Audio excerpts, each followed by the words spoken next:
Hello, everyone. I'm Leah Toms from the marketing team, and I'd like to welcome you to our webinar today. We'll be talking about why 47-day certificates support you in becoming quantum ready. I have Tim Cullen and Nick France here for you today. And as always, this presentation is being recorded and we'll share it with you afterwards, most likely tomorrow. If you have any questions during the presentation, send them our way. Please use the Q&A function and we'll answer as many as we can at the end. Over to you, Nick and Tim. Thank you, Leah. So Nick and I both, just a little bit of history, which is just a couple months ago, the C Browser Forum passed a ballot that will be reducing certificate lifespans eventually in the next 3 years down to 47 days. The first step down comes in March of next year. And as a consequence of that, Nick and I found ourselves in many conversations with a large number of subscribers who tried to understand what was the consequences of this and what matters. And one of the things that has come up in those conversations is that there's the shortening certificate lifespan 47-day initiative and the post-quantum cryptography initiative have a lot of overlap. They're very interwoven. And what you really would be well advised to do is to consider both of them together, because there are a lot of opportunities for synergy and there are a lot of opportunities for efficiency when you take these two things you're going to have to deal with and deal with them all at once.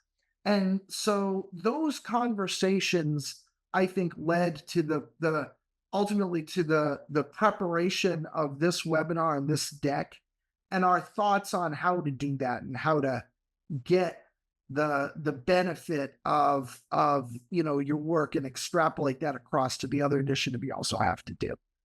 Right, Nick? Yes, hey Tim. Yes, absolutely right. Corrected everything you said. Of course, there is an awful lot of connection between the two, as you said, and I think with these being two of the potentially biggest changes kind of happening at the moment in our industry, one obviously has nicely defined dates, as we've talked about, we will talk about.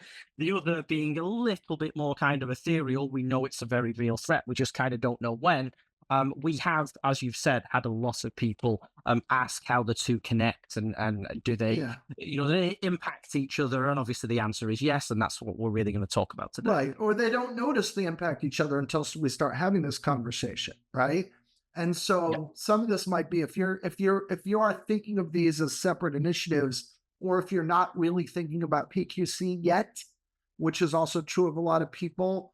It's good as you think about PQC to understand how your 47-day initiatives, which you can't wait on, are going to potentially help you with PQC, right? And that's a good way to think about it. So, we built this deck with kind of an eye, sort of starting from the place of PQC. I think we could do the opposite, right? Start from the place of 27 and say, how does PQC fit in? And in the end of the day, that's just two different ways of framing the same content, the same material. So I think it's kind of arbitrary which one it is. So, an important thing to understand, in case anybody here isn't familiar with it to start with, is that post-quantum cryptography and the legitimate threat of a cryptographically relevant quantum computer is well beyond, years beyond the speculation stage, right? Yeah. When I first started talking about this publicly back in 2018, even then it felt like it was a fait accompli. We just didn't know when. This is a proven concept beyond any shadow of a doubt, that you can that quantum computers are real, are going to scale and get to the point of cryptographic relevance, and are going to be able to perform the Shor's algorithm attack and essentially break both RSA and ECC. So we just do a very quick recap on that, Tim, because Sure. I'd like to step back a second, just make sure everybody's on the same page. What we're talking about here, and hopefully everybody that's listening will probably know this already. Much of everything we do with security these days is based on encryption. Certainly, what we do as a certificate CA and a CLM provider, it's based on encryption. So securing data, whether that's in transit or whether that's data at rest, we call it sort of encrypted on a disk. And modern encryption is split into two different kinds of algorithms. There's symmetric, which we're not really concerned about too much, but there's asymmetric, which is where everybody has a public and a private key, and hence public key in PKI and public key infrastructure. And the quantum kind of computers basically have the ability to very, very, very quickly break the keys, essentially, and the security of modern algorithms, because those modern algorithms are based around problems that are very, very difficult for current computers to do. So the computers that operate on ones and zeros, they can't do these problems fast enough or in any reasonable time scale. And so that gives the system its security. But a quantum computer, they're already coming along, as you said, Tim, but we're still waiting for this date when they will be relevant and they will be able to do this. But we know that they will have the ability to break the algorithms upon which everything is based. So what that means is, a key today, a public and private key pair that may go into a certificate, if you wanted to use a traditional computer to try and break those and try every possible combination, it would take every computer on the planet until the heat death of the sun to break. But a quantum computer literally. can do that in minutes, hours, maybe seconds, or maybe less. And so that's what we're facing, and that's what we're talking about when we talk about quantum computing. It's a new type of computing that threatens the security of basically all of the algorithms that we work on today and that much of our security is based on. Yeah, and there are new milestones all the time. Uh, uh, there was just an announcement about somebody using a quantum computer to factor a pretty small ECC algorithm, but it was important in terms of the fact that this was showing this is a real proof of concept, right? That could be really done, and now you can just imagine with more qubits, quantum bits, you could do that in a bigger way. And so the other point to be aware of is that there actually really is a threat, an attack that is underway now. And this is what we call harvest now, decrypt later, or harvest and decrypt. And basically what that is I don't have a quantum computer today that can crack open your secrets, but if I'm inside of your network and I can grab your secrets and hang on to them, then all I have to do is store them. And sometime in the future, and we don't mean decades in the future, we mean 5 to 10 years in the future, I will be able to open those secrets up. And so if there's a secret that would still be secret in 5 or 10 years, then that's where the risk is, right? The risk is that right now somebody, a well-resourced adversary, is grabbing these things, storing them, documenting them extremely well, and just being patient. And the risk is that that's going on today. So that sort of puts our foot on the gas in terms of saying we really want to get to post-quantum cryptography as quickly as we can, because it's not even fair to say that this is a future threat. Like, someone out there who's going to be a victim of harvesting decrypt sometime in the future has already lost the data that will be decrypted. They just don't know it yet, and they won't for a while, right? And so that sort of puts us on a schedule. In terms of schedules, this is the real short story of how this developed, right? So quantum physics goes all the way back to the 1960s. And it was in the 1990s that people first started to talk about it. It was actually a guy named Michaela Mosca, who is a professor at the University of Waterloo in Canada, who first started to say, we can use a quantum computer to break RSA. That was his PhD thesis. And from there, people have been aware of that. In the 2000s and 2010s, people were working on computers. The first commercially available quantum computer we had used something called quantum annealing. It came from a company called D-Wave, which was appropriate for very specific sorts of computing tasks. Breaking RSA was not among them. However, in the last 10 years, less than that, 7 years, let's say, we have really seen this inexorable march of quantum computing toward the end of being able to break cryptography. And to be clear, quantum computers have a whole lot of other applications as well, apart from breaking cryptography, that are going to be, unilaterally good. This just happens to be the one that isn't going to be unilaterally good. And so it's the problem, it's the threat we have to solve. In particular, NIST, the National Institute for Standards and Technology, has given guidance to basically all of us to say we need to deprecate our use of RSA and ECC by 2030. So that is not very far away. No. It's a few short years, and coincidentally, with this webinar, it's just after the final deadline for short lifetime certificates, which is 47 days in early 2029. Yeah, we'll talk about there's kind of a good reason why those two come together, but it's that wasn't designed that way, but it actually winds up in a way that kind of works to our advantage, right?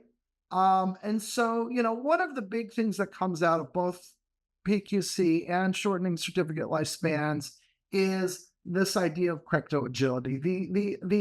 So there's this kind of old way of approaching our cryptography, which is a sort of a set it and forget it philosophy. And if you think about that, that applies all the way to RSA, right? RSA was invented in 1978.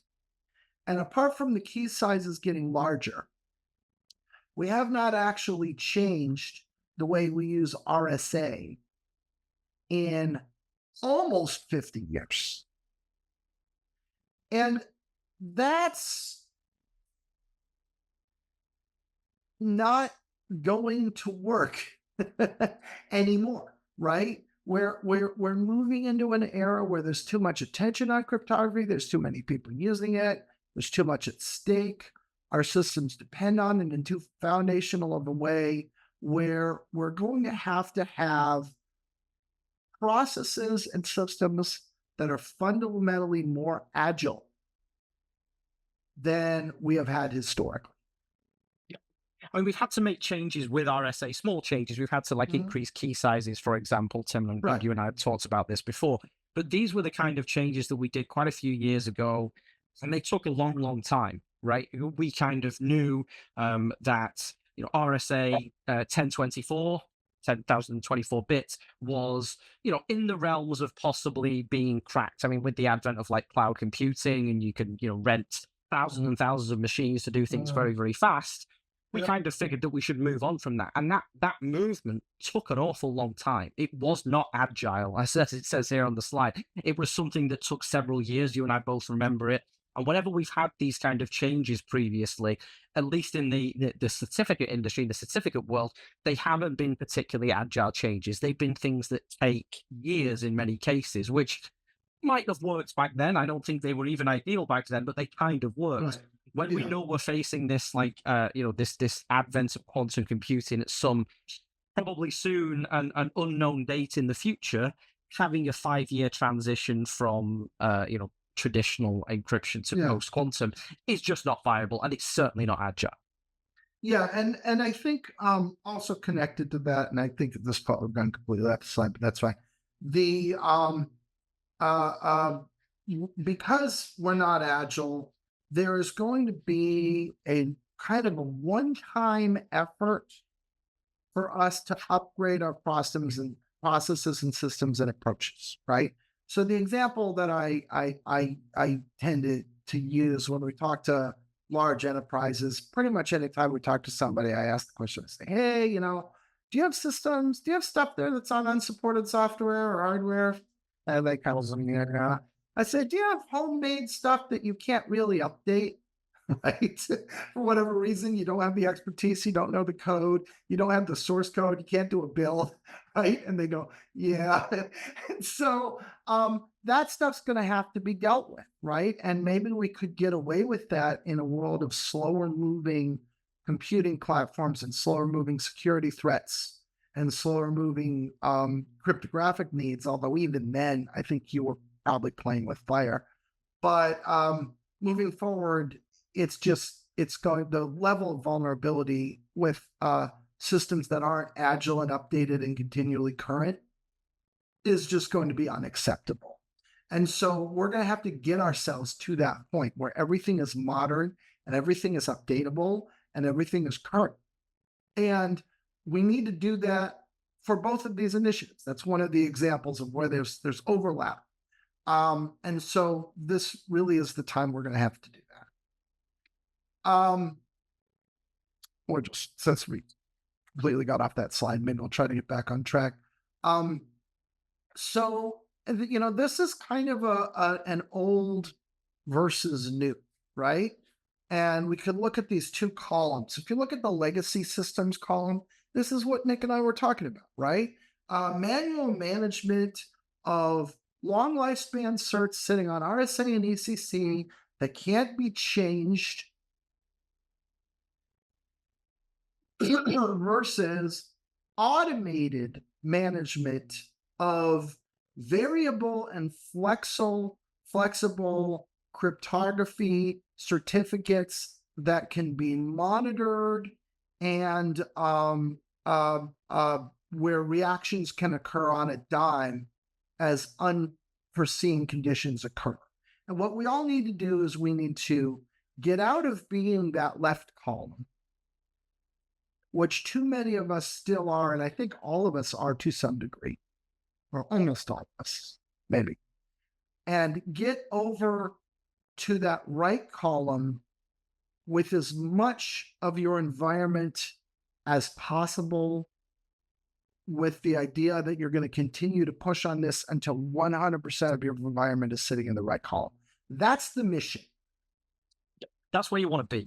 The right-hand side is where we want to be. And the left-hand side is essentially where we are now. And like you say, Tim, for many, many people, most people, even unfortunately, are in a position on the left-hand side. And it's the preparation to move each of those things forward to something agile, automated, and in this particular case, post-quantum ready. Right. And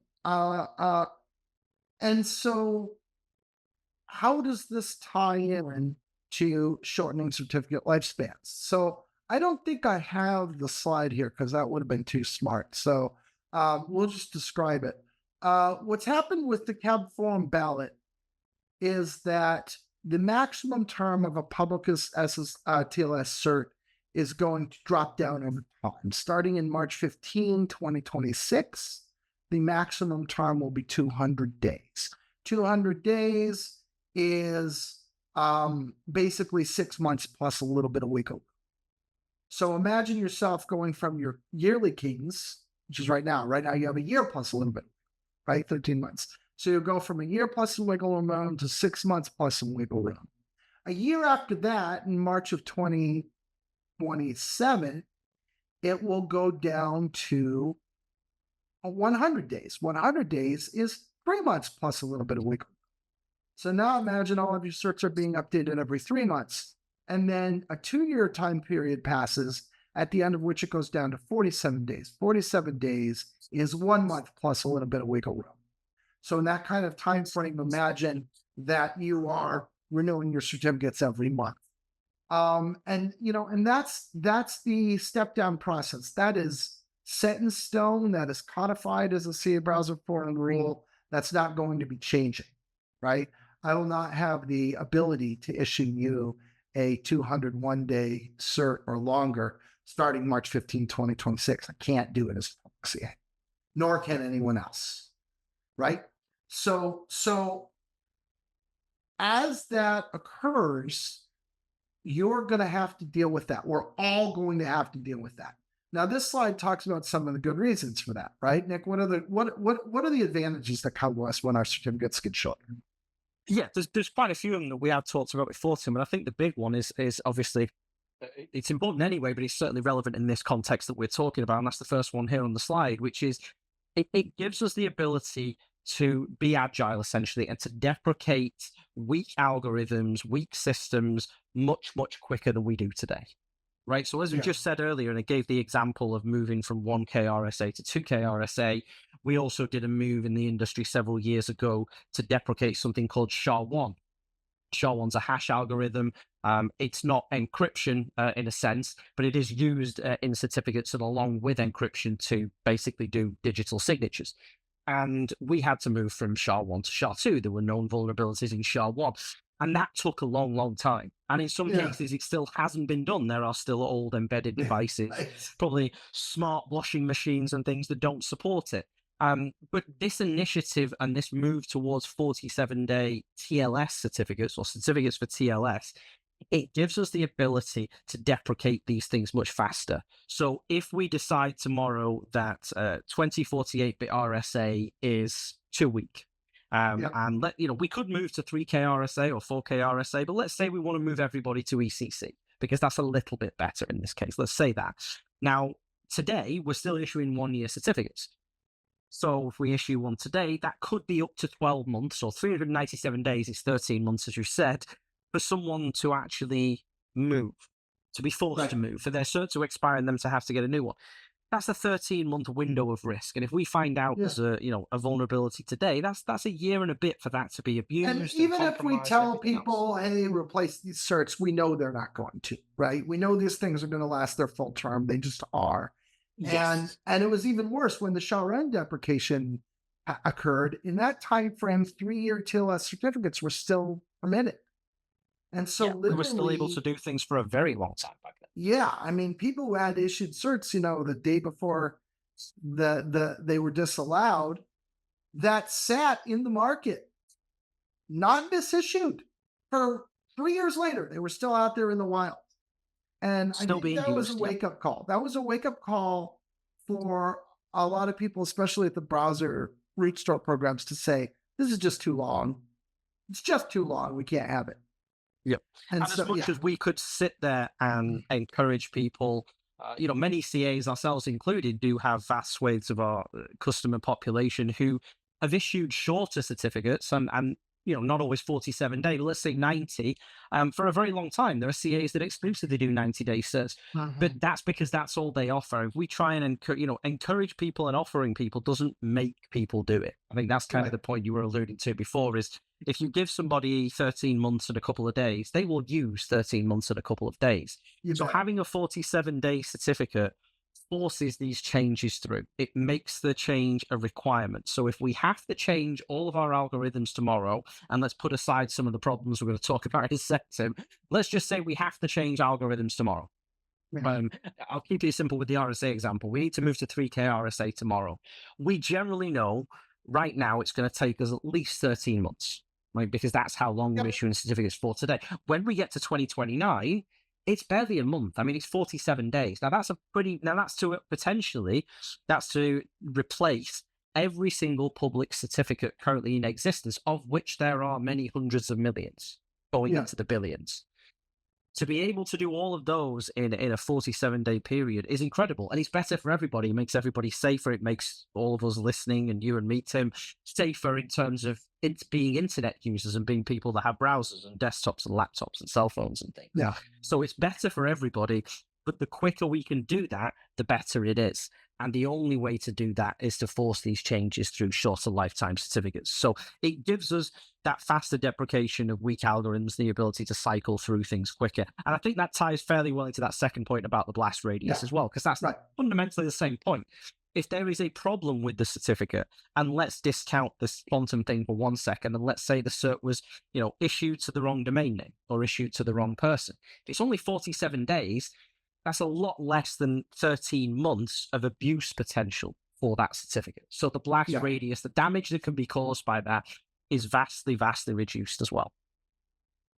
Exactly right. And then, in general, as people, as we move from manual management systems to automated systems, a whole host of problems are mitigated or simply go away. Right, your potential for human error drops dramatically. The likelihood that your certificate gets deployed correctly and consistently goes up dramatically. The likelihood of a renewal being missed, which is still a major scourge on uptime throughout society, goes down dramatically.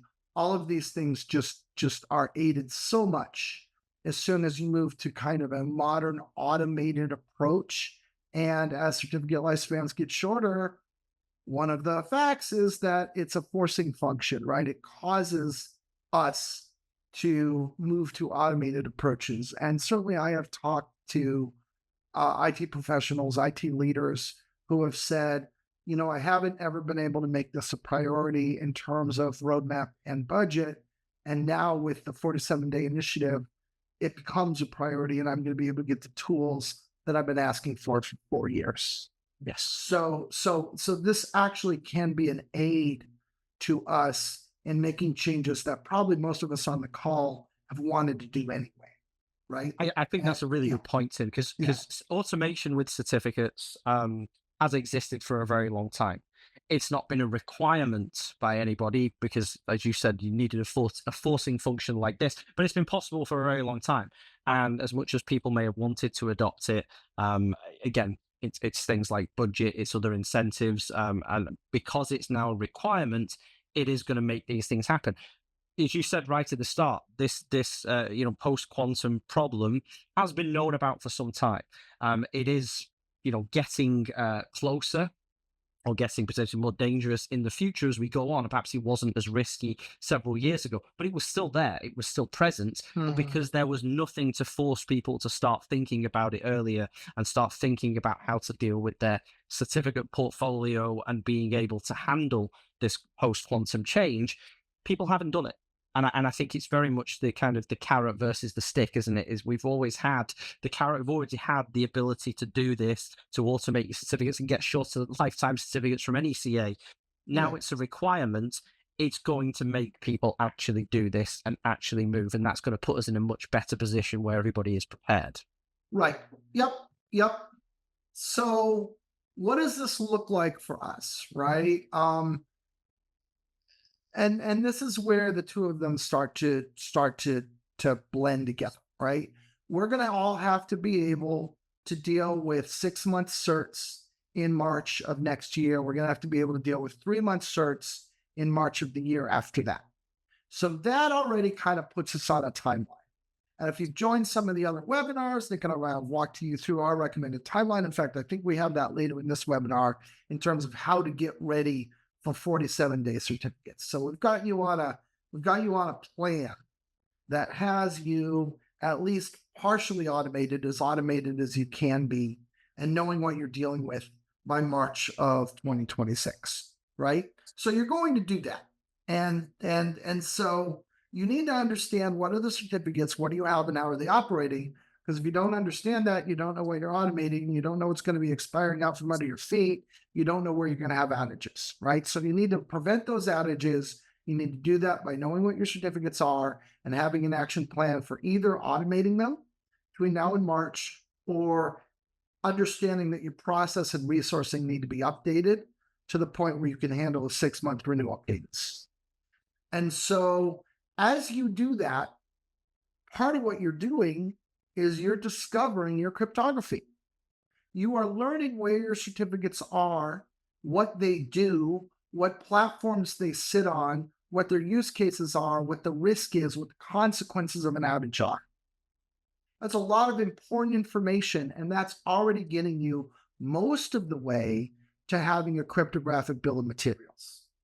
So a cryptographic bill of materials, a CBOM, is the concept is that I can say, I know all the cryptography, which includes the certificates that enable that cryptography, and where it is in my environments, what it does, and what the risks and downsides are if there's a problem. So that's a CBOM. Now, as you build your CBOM, and tools like certificate discovery, which you can get from a CLM package, will help you with that. As you build your CBOM, now you understand the parameters of the problem that you need to solve, right? And this is an important place to start. What are my certificates that are going to start expiring twice as fast? Also, what are my certificates that are going to need to be changed so I'm enabling a post-quantum cryptography algorithm rather than a traditional RSA ECC algorithm, right? So as you're assessing your certs that you need to update in order to keep pace with the shortening lifespans, you want to think about expanding that to a true, proper CBOM project. Maybe that's done by March. Maybe that's done during 2026, but you really need to consider expanding that into a proper CBOM project. And as you do that, you're preparing for post-quantum cryptography. Let's look at the next step, automation. So as our certificate lifespans get shorter and shorter and shorter, one of the consequences, we want to automate more and more of them. And again, we're realists. We don't think everybody's going to jump directly to full automation. What's probably going to happen is your automation is going to come in tranches, right? You're going to get a certain set of things that are easy to automate, and we're going to get those done first. Then we're going to have kind of the intractable problems, and those will be dealt with over time.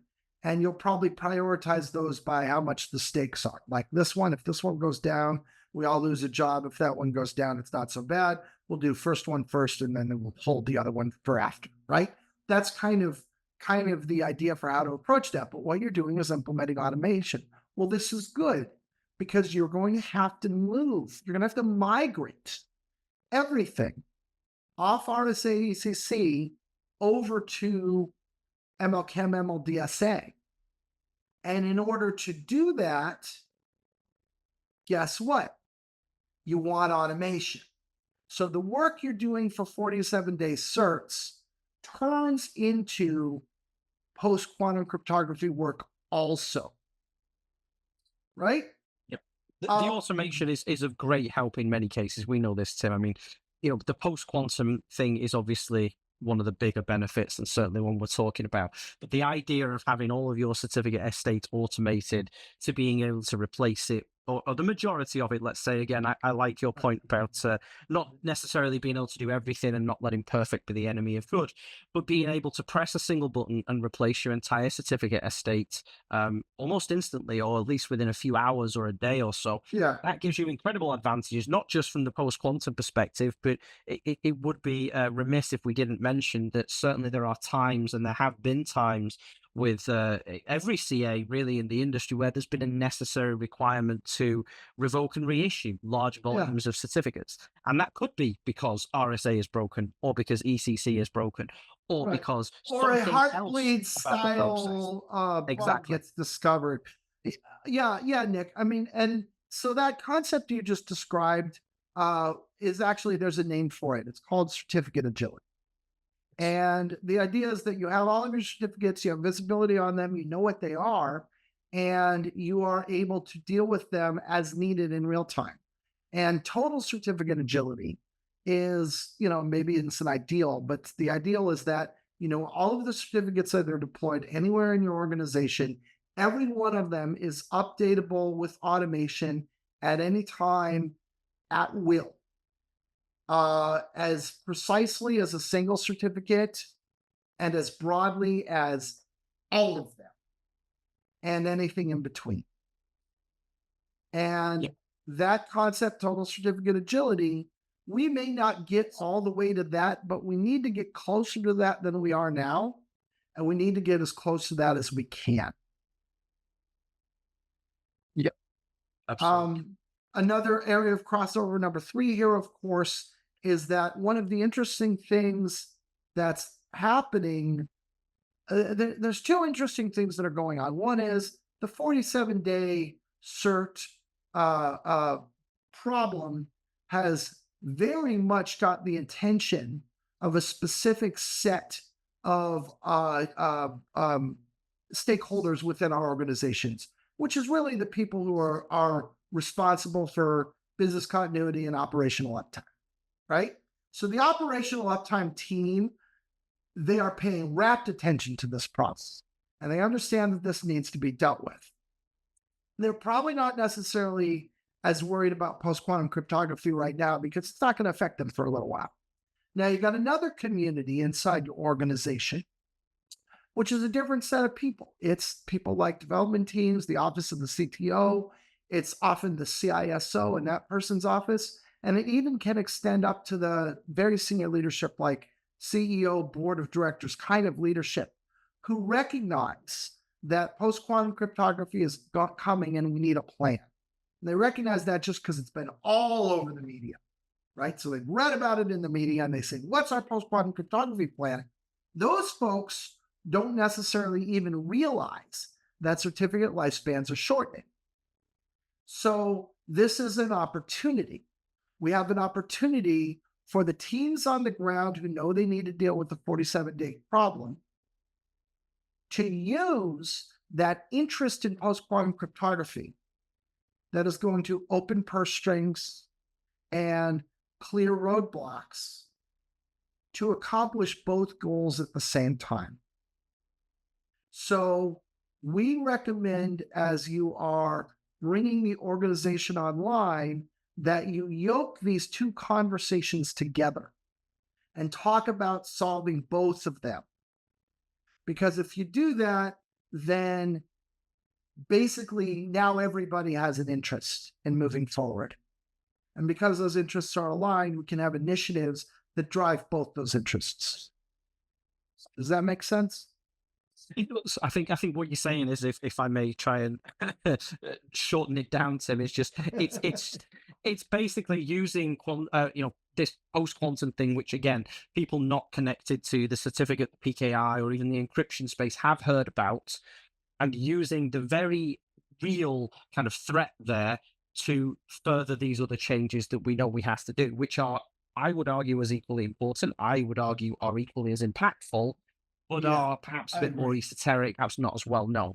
So it's really using, because as we generally say with this, is post-quantum encryption and the threat of all these things that are happening that we've talked about is definitely one of the drivers for the shorter certificate lifetime. But the thing works the other way as well. Post-quantum can be used to drive your organization to get this level of automation and management that you just talked about actually done, because it is a good reason. It is not it's not a bad excuse. It's not a poor justification for it. It's a very real reason to do this. And while one of those things has a much more definitive timeline than the other at this point, it's certainly a very good idea to make sure that the people that within your organization who need to be are educated, as it says on the slide, and as you said, Tim, is they need to be educated about what is happening. And that covers both things. That covers the lifetime changes as well as the threat of quantum computing and what that can mean for your organization and all its security and secure data. Right, exactly. And then just before we leave this slide, let's just have a quick look at the lower right quadrant. As you are moving forward on your PQC in particular, it's important to understand that Sectigo has a tool available for you today that's very handy, which is from our PQC labs. One of the things we can do for our existing customers that sign up is we can actually give you private root certs that use the PQC algorithms, that use MLDSA today. Now, we can't put that on a public cert because it's not allowed according to the rules. That's got the standards bodies have to catch up to the point where they can actually do that and have a standard. But private say we can do whatever we want. So we could give you a private root certificate using MLDSA today. Why would we do that? It's useful in a development environment. Imagine you take these certs and you give them to your development team, and those folks basically start throwing them in the lab in a sandbox and running existing systems against it and documenting what breaks so they know what they need to fix. So that kind of thing is incredibly handy, incredibly useful. That can get started now. So if you're interested in that, yeah, if you're It's interested testing in and that, it's development. yeah, yeah, yeah. So if you're interested in that, contact your representative from Sectigo. We can get you set up tomorrow. You can be doing this. So I just want to say that because it's directly out.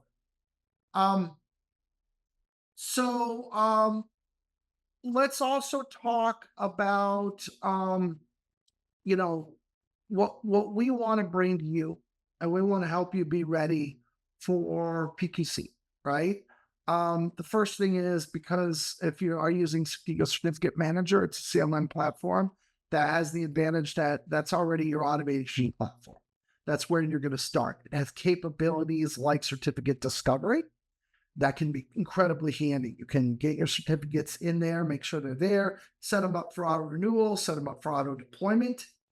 These are all capabilities you have that will make the transition to shorter lifespans and the ultimate transition to PQC much easier when they occur.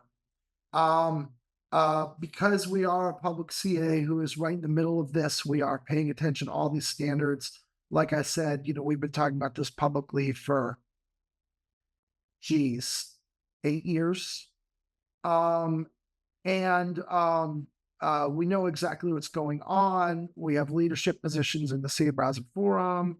We will be monitoring all the progress on this, and we're going to be able to give you the tools and the certs you need basically as soon as anyone is able to do so. And this is really important, right? So we do resources like this, other things. We have assets and available to you for Sectigo to help you understand what's coming, where's it coming, and what to do about it. So that's our promise to you, and that's what we're going to do to you as a public CA to help. Do that. Yep. Good.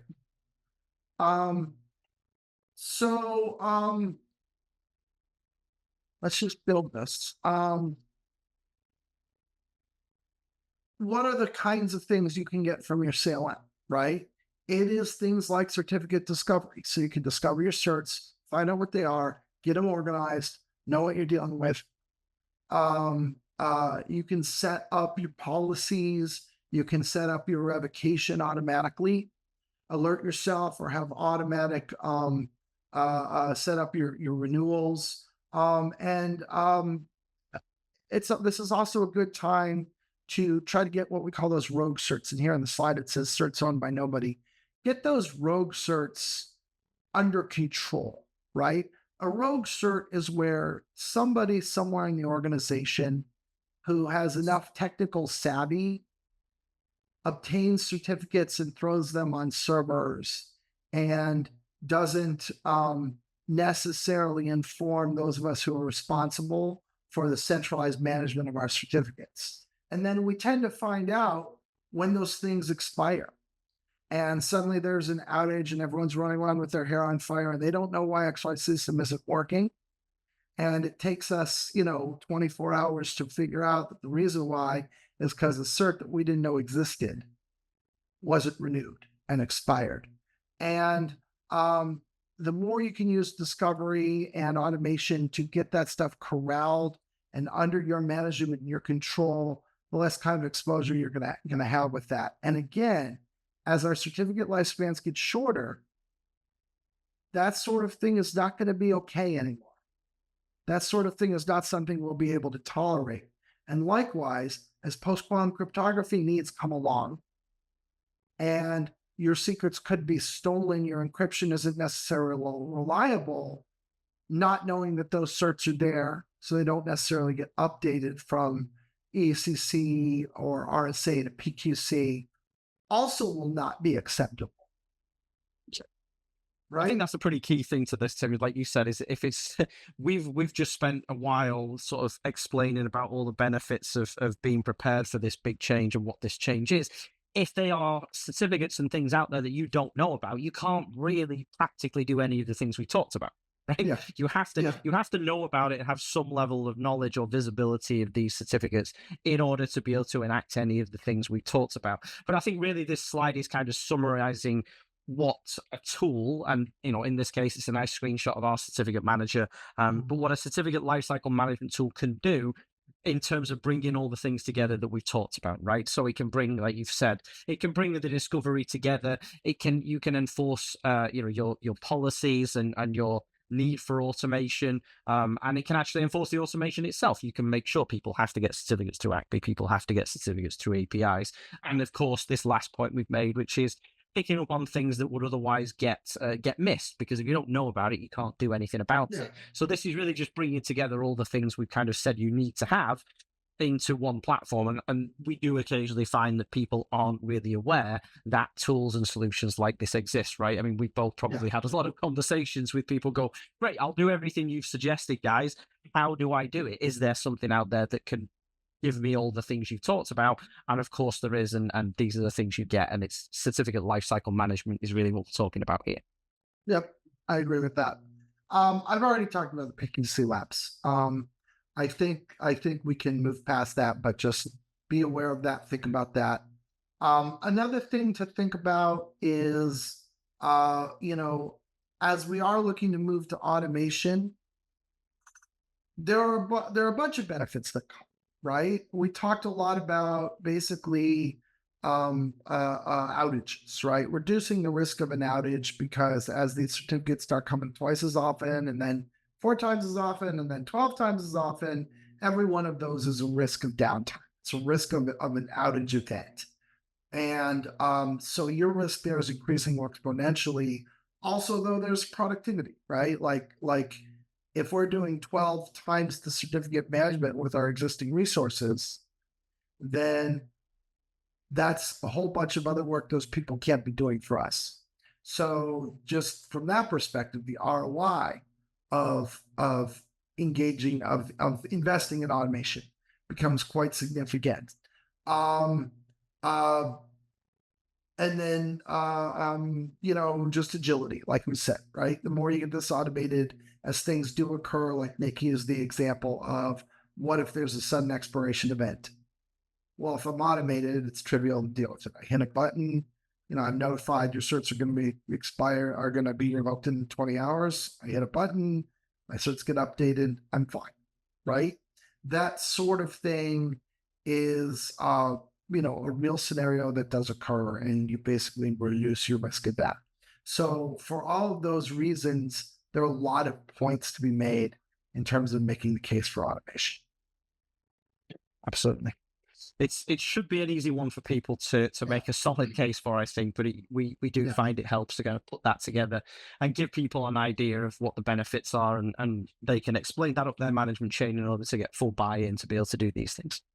So think about a timeline that looks a lot like this in terms of prepping for March of 2026, right?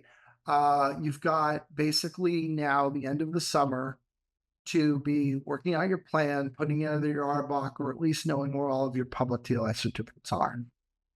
Then in the fall, starting, let's say in September, be figuring out what you can automate. And we've got some options for you on the next slide, but think not only in terms of protocols like Acme, also think in terms of tools like a CLM, right? To help you do that. Then in the winter, if you start implement it, test and train, implementing in December, January, test and train. By the time March rolls around, hopefully a whole bunch of your certs are automated. And then for the ones that aren't, it's a much smaller footprint that you're going to have to be doing every 6 months. You're going to be able to do that because, let's say if you knock 80% of your certs out and get them automated, then it's only those 20% that you have to do every 6 months. Now you can handle the workload on that while you start to get those automated as well. So that's the kind of thing to think about in terms of a time frame and what you can work on.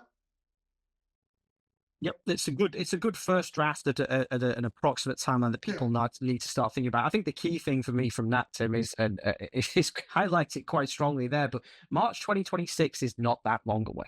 Oh, it's very close. It's hugely close. And if you take into account the fact that there are a lot of enterprises, big and small, have these kind of freeze windows. You've got the kind of Thanksgiving to kind of Christmas period. You've got January. You've got vacation times. You've got things over the summer. I mean, August is not a particularly busy month in many parts of the world, and it's not an awful lot of time before we get to this first cut down of certificates in half, and you need to be prepared for that. This is a good timeline, but the time to start was probably not that long ago. Yes, But it's yes. The certainly time start to now. start was before the results of the ballot were out, when this was being discussed, because this concept was being discussed for years. But if we didn't get started, let's really get started now. Yeah. Acme is a very important and helpful tool in this. Acme support is very broad. And if you use Acme, not only can you provision your certs, they're being renewed, they're coming, you can actually get them installed. And so Acme is incredibly helpful. There are other automation options as well. You see some of them listed here. Anybody on this call who has not evaluated Acme, you really must do that. Yeah. I mean, this is just giving people a good idea of the better ways to automate certificates. Again, it's good to highlight, we talked about automation. We've told people to automate. And I appreciate we're not doing a particularly long webinar, but it's a good idea to give people an idea of how to do this. And we would usually recommend Acme as one of the first things to look at, because we've gone into this in more detail in other webinars, but of course, we're primarily talking about TLS certificates here, which are going down to 47 days, and Acme is very specifically designed for that. Of course, other cert types are going to be impacted by the post-quantum changes as well, and they have their own changes. They're not necessarily going to go down to 47 days, but they'll still have to change the algorithms and things they use in the same manner, and they can all be automated similarly. If not with Acme, then some of these other options like APIs and SCEP and EST are suitable alternatives. Right. And also think about a tool, again, like a CLM, that can also drive your Acme or EST, your API. Right. Those are actually exclusive. Okay. Well, then we're at the end of our content. This is a topic that we talk about a lot of related topics on the Root Causes podcast. I'm the co-host of the Root Causes podcast. It's focused on PKI and security. We strongly recommend. We have new episodes every week. We've published more than 500 episodes. Strongly recommend you come sign us. Search for Root Causes PKI. It will be easy to find. Lots of deep dive on lots of topics involving certificates, PKI, PQC, shortening certificate lifespans, encryption, and things like that. Please come join me on Root Causes. And with that, Leah, I think we're ready for questions. Great. And we have had a couple. First one is, if new quantum resistant algorithms like Crystal Kyber are rolled out by NIST, will that help us? Can we use the new algorithm to be quantum resilient instead of 47 days? They're orthogonal. So the certificate lifespan reduction is a CA browser forum rule that is coming, and there is no stopping it. You're doing that no matter what. The reasons to reduce certificates, there are a bunch of things, like Nick told us. They're safer, they're more agile, they're etc. If you are to use Crystal's Kyber, which is now named MLChem or MLDSA, Crystal's dilithium, you will be moving to those as algorithms as we all move to PQC, but that's not going to prevent us from going down from the maximum term for our certificates from dropping. It is dropping. Yep. I think it's the best way to put it, just like you said as well, is 47 days and the post-quantum are happening separately. If we have to move to post-quantum algorithms today, obviously that's going to be a bit harder than when everything's at 47 days, but that would still have to happen regardless of the lifetime step down. Correct. And when the lifetime step down happens, as you said, it absolutely is happening. That isn't negated just because we've suddenly able to move everybody to post-quantum algorithms, say, next year. I don't think that would happen, but if it did, it would not negate the step down, because that certificate lifetime step down is happening for a bunch of other reasons that are in some ways related to post-quantum, but not always. So yeah, they're two separate things really, and one largely isn't going to impact the other, although they will both help each other. Thank you. How did we arrive at 47 days? Why that number? Yeah, so Apple put this together, and there was a rationale. The gist of it goes, that the longest possible month is 31 days.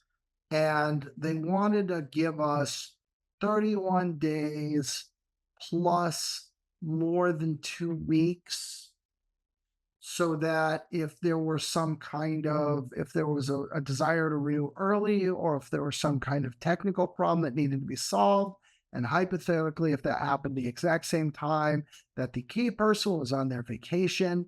And so when they worked it all out, they came up with 47 days. I think you could have turned that into 48 or 46, and it probably wouldn't have been radically different. What we recommend is that you need to think about this as a monthly cadence. Think about all your certs being swapped out every month, and then you've got a little over 2 weeks to deal with any unforeseen problems that occur before you have an outage. And that's what that's how we're recommending you think about it. Right. When certificates are used for device authentication, what would be the appropriate lifetime for those? Yeah, so when we've talked about the reduction in lifetime down to 47 days, we are talking about TLS or server certificates. Other certificate types for authentication, for S-MIME, code sign and things, they have generally seen a reduction in lifetime as well. I mean, Tim and I have talked about this on other webinars. They have seen a reduction in lifetime for the same reasons. If something is bad, it is out there for longer. If you're using certificates to authenticate devices or even people, then obviously a reduction in lifetime is going to be better. It means if a compromised certificate, which is ultimately a credential, happens, then you don't want that to be usable for a long time. And in many cases, certificates used to authenticate devices or workloads or services are often rotated on an incredibly quick basis already today. I mean, there are solutions, I think it was mentioned in one of the slides earlier, wasn't it, Tim, about zero trust architecture. There are times when certificates are issued for mere minutes in order to authenticate a system or a user to a service using a very, very short-lived certificate. So I don't think there's any specific number that we could point to. I think it depends on the architecture and your infrastructure and what you're actually authenticating. But certainly for authentication, you do want to have these certificates to be a relatively short lifetime in case they are compromised and can be used to abuse whatever you're authenticating to. Thank you. Will root and intermediate certificates also get changed to 47 days? No is the answer. They are not going to be rotated that frequently. Although what I will say is that, as I just said before, in general, certificate lifetimes are being reduced across the board, perhaps not all as dramatically down to 47 days, but certainly more frequently. And we are seeing that root certificates and intermediate or issuing CAs are being rotated much more frequently. The browsers are kind of trying to push CAs down to changing even root certificates as low as perhaps 5 to 7 years. Historically, we'd issue those things for maybe 20 or 30-year lifetime, and there was a general assumption they would last for 20 or 30 years. That isn't going to be the case anymore. They are going to be rotated much more frequently, as I say, maybe 5 to 7 years for root CAs, maybe a lot more frequently for issuing CAs, although issuing and intermediate CAs could generally be rotated very, very quickly anyway, unless people are doing things like certificate pinning and other problematic practices. But in general, we are seeing a reduction in lifetime for both roots and intermediates for many of the same reasons, although they won't quite get down as fast as quick as 47 days. Thank you, Nick. Conscious of time, we have had a couple more questions. We'll get back to you on those, and we're very specific as well. But yeah, thank you everyone for your time today, and thanks Nick and Tim. If you've got any more questions, do get in touch with Sectigo directly. We also have another webinar coming up at the end of August, the day we're officially 200 days to 200 days. And we love to see you there. You can sign up on our website. But for now, thank you and have a good rest of your day.